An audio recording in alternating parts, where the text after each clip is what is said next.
Welcome to another session where I'm going to dive in deep and find out what's going on with our little 5-watt diode laser. This 5-watt laser is becoming a little bit worn now, and I want to upgrade to the 10-watt in the next session. But before we do that, there's quite a few interesting things that I think we're going to find out about the engraving aspect of this laser. We've already found out a lot about the laser beam and the way in which it can affect different materials. We've already established that wood is a very poor material for engraving, because the tests that we've done on different materials have shown us several things. One, you can't engrave and get different colours, because if you do, those colours are very frail and they will we just produce carbon. Now it means you can produce very fine thin black lines with it. That's because the laser beam is actually cutting a V shape into the surface. And look, here we change the power. The only reason we're getting these colour changes is because of the density of the lines, not because of the colour of the lines. So the colour of the lines is exactly the same. So power does not affect the colour of the lines. Speed affects the width of the line, which gives the impression of a colour change as well. But it's only because the lines are getting closer together and you're excluding the whiteness between the lines. But these facts between us tell us that this machine, this laser, is no good for doing ordinary flat grayscale engraving. There is a possible way that we can exploit the properties of this machine to do something that I've not seen other people do, and that is 3D engraving with a diode laser. How is that possible? Remember, 3D engraving relies on cutting deeper and shallower with power per pixel. We know that we can change the power per pixel because the system is capable of doing it. But what we haven't tried to do is to find out what the depth of cut is that we can achieve when we change the power. But it may well be that there is a difference in the depth of cut between, say, 0% or 1% and 100%. And that's what we'll just try and find out, to see whether or not there's any possibility that we can do 3D engraving with this machine. The first test I'm going to do involves cutting lines in here at different power.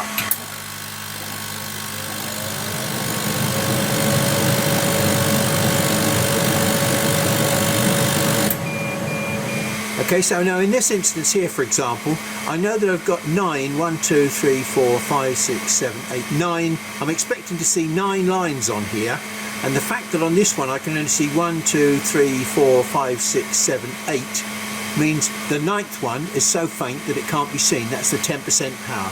So 10% seems to be pretty damn useless at 30 millimeters a second. Between 20 and 100%, we've got quite a nice difference in the depth of cut. We've also got a change of thickness in the line, you'll notice. 10, 20, 30, 40, 50, maybe between 40 and 50%, up to 100. The other thing that we found out about wood was it's very strange in the way in which it burns. It doesn't instantly burn. It has to do something to the chemistry of the wood so that it can start to accept the burning process and create carbon. And as soon as it creates carbon, or brownness, dark brownness, it starts sucking in energy. Now carbon is an interesting material. Again, it doesn't have a liquid phase. It changes directly from solid to gas. We're going to finish up with a carbon residue, as we've proved before. This is in anticipation of a problem that I think I'm going to have. So I'll make sure I've got my focus set to roughly the right dimension, which is I think 9 millimeters. Now here's the image that we're going to burn, this Celtic knot. As you can see, we've got some information here about where you can get some of these images, but these are really strange images in that they look a bit waxy, because the colour grey in this picture indicates the amount of power per pixel. So here we've got 100% power, and where we find white, well, we've set our power to around about 40 or 50%, I think. I'll go and check that in a minute. So what you do, you make deep burns at 100% and shallow burns at a lighter, lower power. So this map includes depth of burn in every pixel. which is why it's a strange looking picture. You can't do this with a normal photograph. It has to be a special image. I've set my speed to 60 millimeters a second because I don't want to burn too much in one go. I've set my maximum power to 100% and my minimum power is set to 40%. I think that'll be okay. Maybe we'll set that to 50%. This is a bit of a guess. Now I know that my image that I produced here is 200 dpi, 200. I don't want any dot width correction, and I've set my frequency to 10k because that's probably what your machine is running at standard. I've got Jarvis here. Now Jarvis is the output file which dithers like this. Now remember what a dither is. A dither is a dot, and a dot will always be the same. You can't have a max and a minimum power dot. It'll always be a black dot at 100% or 50%. I don't know what it'll choose. So what we need to do is we need to go down to here to choose grayscale. And grayscale will now operate as a completely different mechanism in your machine that will allow the power to change per pixel depending on the color that we see here. White pixels will be 50% power and black pixels will be 100% power. And it will change per pixel as it scans across this image. So we shall get a different depth of cut. Not a different color, a different depth of cut as we move across this image, every pixel. I know it sounds unbelievable, but let's give it a try and see what we get.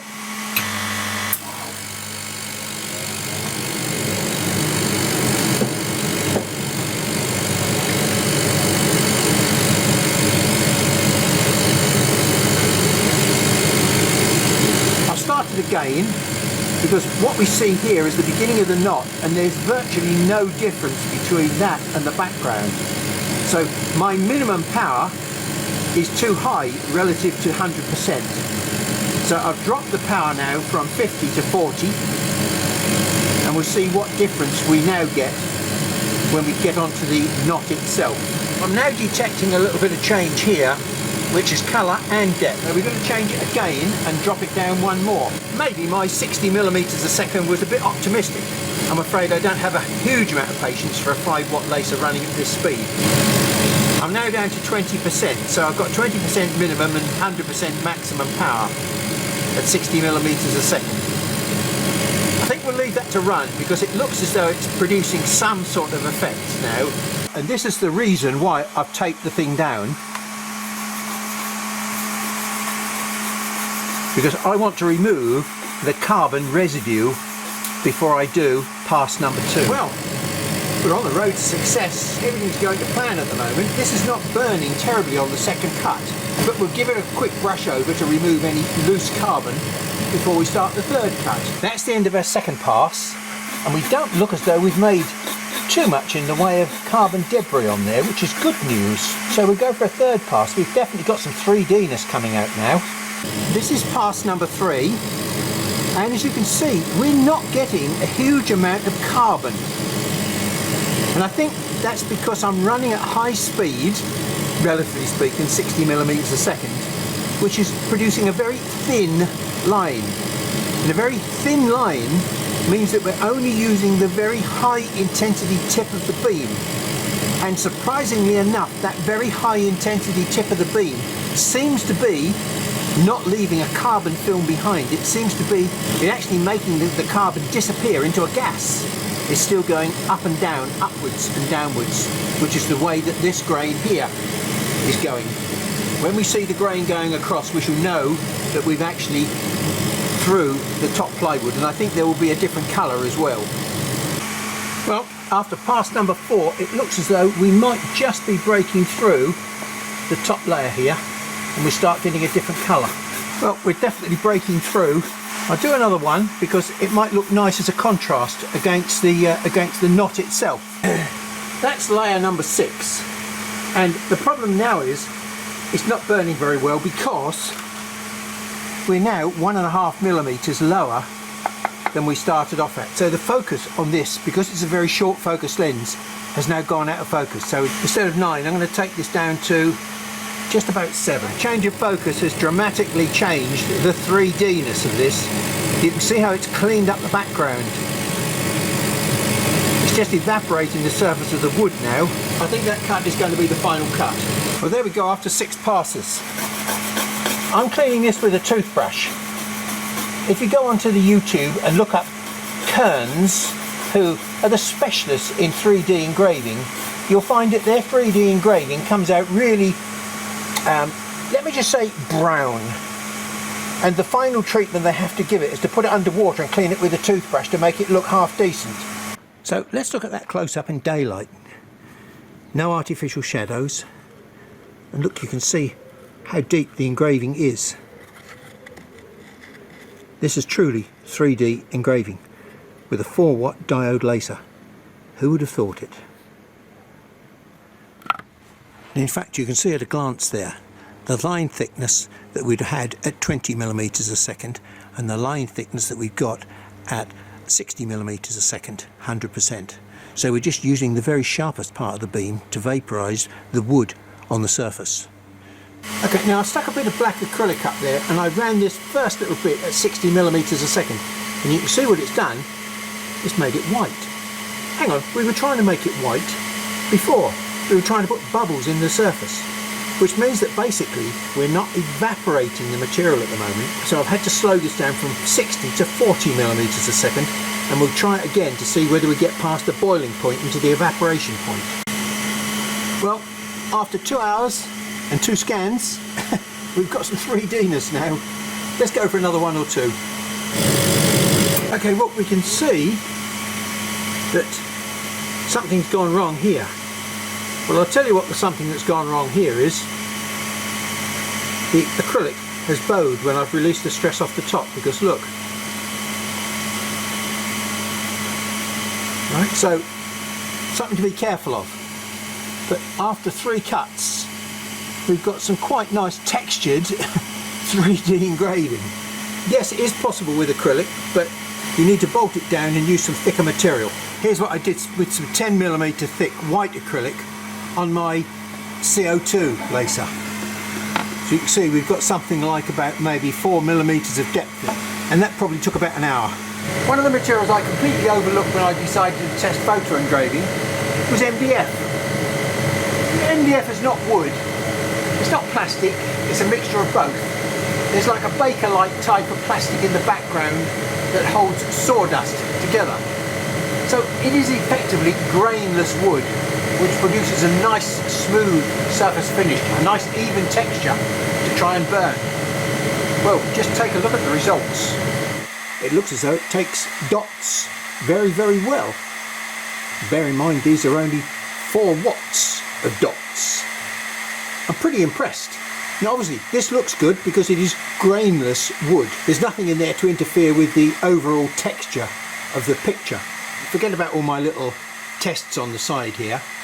The shine on her lips is not quite as bright as it was with a white material in the background.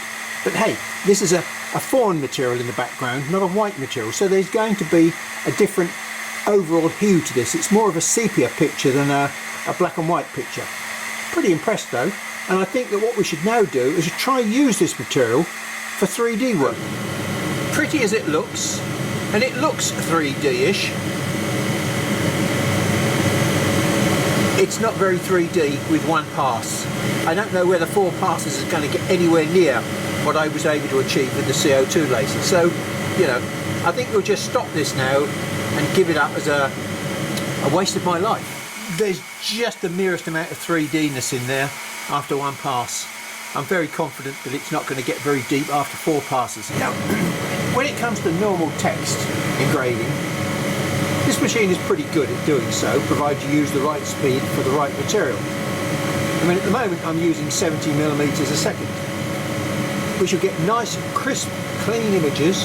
We'll be able to make them very, very small, because this machine produces very accurate switch on and switch off. So you get nice, clean edges on the text. Now, most people don't want to do text on MDF. They much prefer to use it on things like this for making gifts for people. Now we should come across a bit of a problem. First of all, I don't know whether the settings are right for this material. Just because they were right for MDF doesn't mean to say they're going to work on this acacia. Well, it looks as though they might.